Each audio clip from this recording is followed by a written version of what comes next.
أَمَّن يَهْدِيكُمْ فِي ظُلُمَاتِ الْبَرِّ وَالْبَحْرِ وَمَن يُرْسِلُ الرِّيَاحَ بُشْرًا بَيْنَ يَدَيْ رَحْمَتِهِ أَإِلَٰهٌ مَّعَ اللَّهِ تَعَالَى اللَّهُ عَمَّا يُشْرِكُونَ۔ اور وہ کون ہے جو خشکی اور سمندر کی تاریکیوں میں تم کو راستہ دکھاتا ہے، اور کون اپنی رحمت کے آگے ہواؤں کو خوشخبری لے کر بھیجتا ہے؟ کیا اللہ کے ساتھ کوئی دوسرا خدا بھی یہ کام کرتا ہے؟ بہت بالا و برتر ہے اللہ اس شرک سے جو یہ لوگ کرتے ہیں۔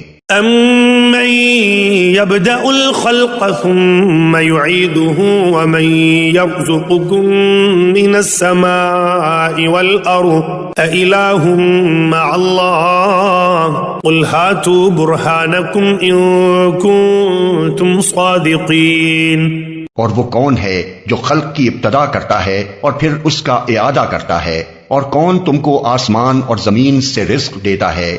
کیا اللہ کے ساتھ کوئی اور خدا بھی ان کاموں میں حصے دار ہے؟ کہو کہ لاؤ اپنی دلیل اگر تم سچے ہو۔